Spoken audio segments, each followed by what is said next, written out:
bonjour les amis. Alors aujourd'hui je suis toute excitée parce que je vais vous présenter une énième vidéo concernant le jeu Girafe aux cartes et aujourd'hui nous allons aborder deux thèmes plutôt amusants. Il y a les défis liés au thème des jugements et les cartes chacal. Bien, un peu de fun et de piment s'il vous plaît. Donc, un des thèmes du jeu Girafe aux cartes, c'est le thème du jugement. Ça veut dire que quand on utilise les cartes Giraspeed, le tas du milieu, je retourne une carte et si je tombe sur le thème jugement, je suis censée trouver un jugement par la lettre indiquée. Donc si par exemple j'ai une carte jugement, un thème jugement vert et que la lettre verte c'est C, eh bien je dois trouver un jugement par C.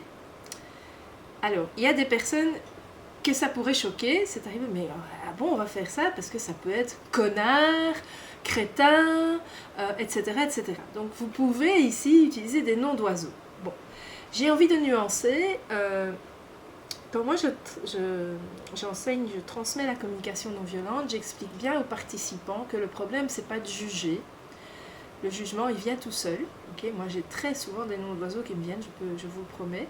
Le problème, c'est de balancer ce jugement à la personne dont vous pensez ça. Okay, ça, évidemment, nous ne vous recommandons pas du tout de dire à la personne que c'est un connard. Vous risqueriez d'avoir des ennuis.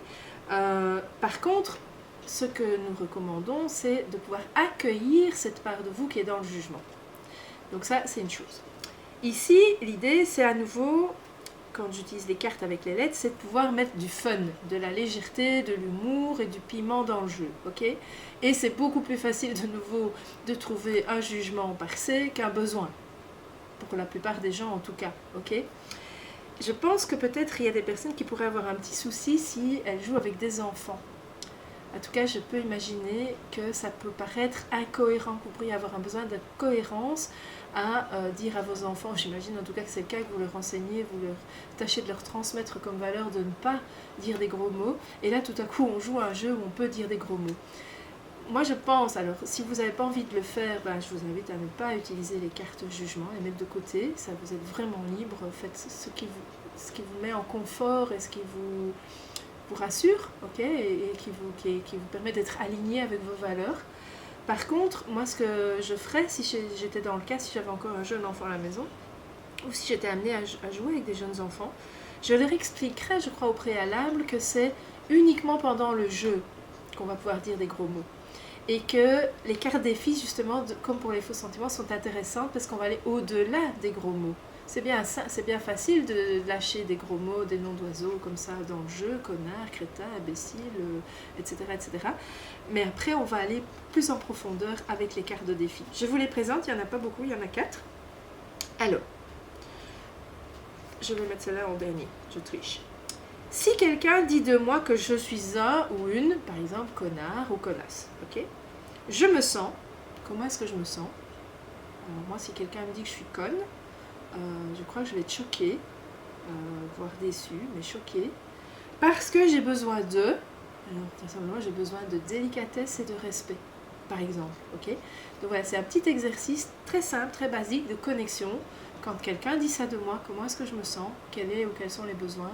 Nourris, ou ici plus vraisemblablement pas nourris, ok? Ah, petit détail, je rappelle aussi que les jugements peuvent être positifs. Okay. Ça pourrait être aussi, un jugement, ça peut être formidable, extraordinaire, tu es génial, okay. C'est aussi un jugement. Expliquer aussi aux enfants que les jugements peuvent être positifs, d'accord? Défi suivant. Si je dis d'une personne qu'elle est un ou une, par exemple, une personne formidable, comment est-ce que je me sens? Peut-être je suis contente, je suis joyeuse ou enthousiaste, parce que j'ai quel besoin? Peut-être un besoin de confiance, un besoin de soutien, ok? Ça dépend de ce que la personne a fait. Mais je vais revenir peut-être à connard, là. Si je dis d'une personne qu'elle est conne, comment est-ce que moi je me sens? Vraisemblablement, peut-être je me sens énervée ou contrariée ou agacée, ok? Peut-être pire que ça, parce que j'ai besoin d'eux. Alors il y a plein de choses qui peuvent être en jeu, hein. Voilà, j'ai peut-être un besoin de sécurité. Moi je dis souvent ça quand je suis en voiture et quelqu'un me colle à mon pare-choc ou me fait une queue de poisson. Toute seule dans ma voiture, je peux vous dire que ça peut sortir assez souvent, mais quel con celui-là, ok? Et là j'ai vraisemblablement un besoin de sécurité, un besoin de respect, de considération pour les autres usagers. Bien. Défi suivant, vous le connaissez maintenant, il est présent dans presque tous les thèmes, c'est de décrire sous forme d'observation une situation dans laquelle tu as pensé cela d'une personne. Ok. Donc décrire une situation où j'ai pensé ça, je viens de le faire, en voiture, quand quelqu'un me colle derrière, etc. Dernière carte, trouve un jugement commençant par chacune des lettres de la carte que tu viens de gagner. Vous connaissez aussi cette question-là, elle revient dans plusieurs thèmes. Si tu y arrives, les 2 cartes suivantes du tas sont à toi. Je peux vous dire d'expérience, ici jusqu'à présent, quand on fait ça, la plupart des gens trouvent très très facilement un jugement qui commence par toutes les lettres. Alors évidemment, il n'y a pas de liste de vocabulaire pour les jugements. Je suis sûre que vous avez un vocabulaire très très étoffé en la matière et que vous allez l'étoffer plus encore. Alors dans la foulée des défis jugements, je voudrais vous présenter les cartes chacals. Là il y en a beaucoup, alors je ne sais pas si je vais les lire toutes, ou en tout cas je vais passer en revue parce que je n'ai pas besoin de donner une explication pour toutes. Mais ces cartes sont amenées, alors au début j'y avais pas pensé, j'ai envie de remercier les personnes qui m'ont soutenu dans le développement du jeu quand je l'ai testé les premières fois, parce que moi ma première version du jeu était un peu plate comme ça, elle n'était pas très drôle en fait. Et les personnes m'ont dit mais oui non, il faut mettre du piment, il faut pouvoir stopper les gens, un petit peu comme quand on joue au 1000 bornes et que tu mets un feu rouge et puis un accident, ce serait bien qu'il y ait des cartes comme ça. Et je me suis dit nous allons faire intervenir le petit Mimi Chouchou Chacal dans l'histoire. Alors, qu'est-ce qu'elle nous dit ces cartes-là? La première nous dit ceci. Tu ne comprends rien aux règles du jeu et tu as honte face aux autres joueurs. Tu te composes un visage prétentieux et dédaigneux que tu vas devoir conserver durant les 2 prochains lancers de dés sans participer. Donc là, la personne, on travaille sur l'aspect honte, ok, et peut-être aussi, voilà, je vais vous montrer rouler des mécaniques, et je suis freinée dans mon élan. Carte suivante, j'aime bien celle-là. Tu es un tricheur. Cette carte va te servir de joker. Tu pourras l'utiliser quand tu veux, une seule fois, en étant libre de choisir un mot qui commence par la lettre de ton choix, plutôt que par la lettre désignée par la couleur. Donc il y a eu un moment donné dans le jeu, par exemple, justement c'est la lettre C, eh bien moi je triche, mais je dis joker et je vais choisir une lettre où j'ai plus facile de trouver un jugement, d'accord? Donc là, voilà, j'ai triché. Un jugement ou autre chose en fait, je me trompe parce qu'on n'est pas nécessairement dans les cartes de jugement, ça peut être un besoin, ça peut être un faux sentiment, mais je peux choisir la lettre avec laquelle je vais choisir un mot grâce à cette carte qui me sert de joker. Alors la suivante, je l'adore. Tu as tellement hurlé que tu es aphone et tu ne peux donc t'exprimer durant le traitement des 2 prochains lancers de dés. Donc 2 tours sans pouvoir participer. Carte suivante. À partir de maintenant et jusqu'à la fin de la partie, tu peux hurler comme un loup chaque fois qu'un joueur donne une mauvaise réponse. Attention, si tu hurles à mauvais escient, tu donnes une de tes cartes au joueur pris en défaut par erreur. Donc c'est bien de hurler comme un loup, mais il faut quand même le faire avec discernement. Si vous vous trompez, vous perdez une de vos cartes. Alors celle-là, généralement, les gens l'adorent. C'est la chance te sourit, tout le pot commun est à toi. Donc toutes les cartes qu'on a déposées au fil de la partie dans le pot commun sont à la personne. Voici un petit chacal coupable. Tu déprimes, rongé par la culpabilité. Tu es incapable de participer durant les 2 prochains lancers de dés. Voilà, comme quoi la culpabilité, la dépression, la honte, ça ne mène à rien de bon. Il y a des stages pour transformer ça. Carte suivante. Tu es paniqué à l'idée de dire une bêtise devant les autres joueurs et tu préfères te taire durant les 2 prochains lancers de dés. Si tu romps le silence avant, tu devras de nouveau te taire pendant les 2 prochains lancers. Et oui, le manque de confiance en soi. Carte suivante. Tu es envieux de ton voisin de droite. Ma droite, elle est là. Car tu es convaincu qu'il a de meilleures cartes que toi. Le chacal comparatif. Manipulateur persuasif. Tu parviens à lui faire accepter d'échanger son tas de cartes avec le tien. Pas de chance pour vous parce que si en fait il n'a pas autant de cartes que vous pensiez, c'est foutu. Tu es formidable.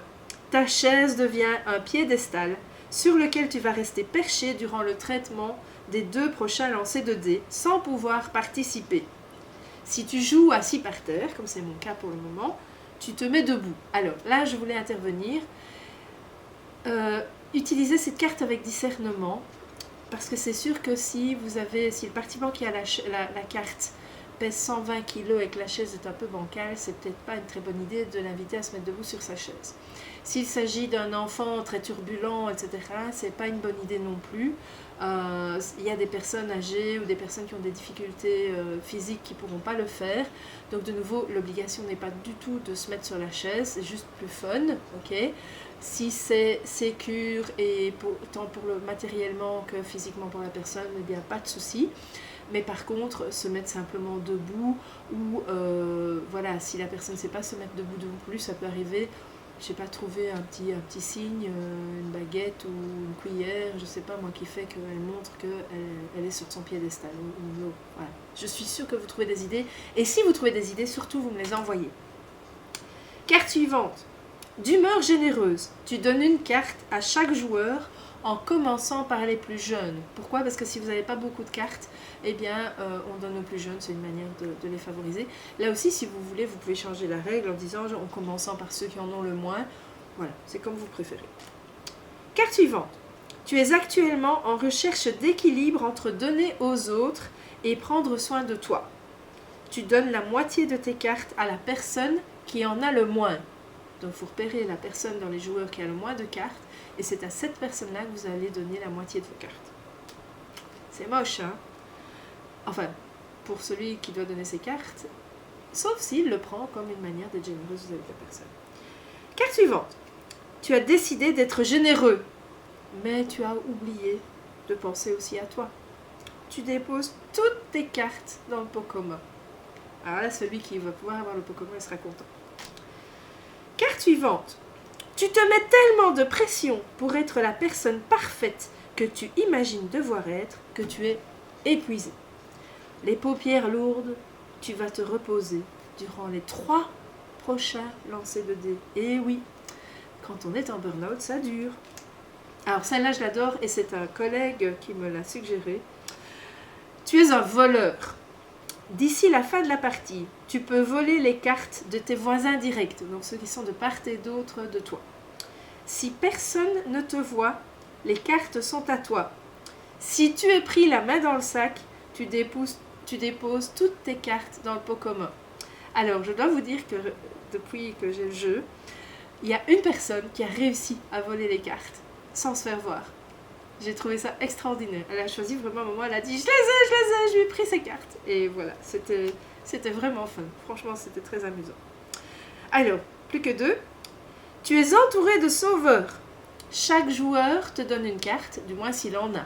Okay, c'est sûr que s'il y a une personne qui n'a pas de carte, il n'en donne pas. Et voilà, on reçoit des cartes de chacun des joueurs. Et enfin, dernière carte chacal.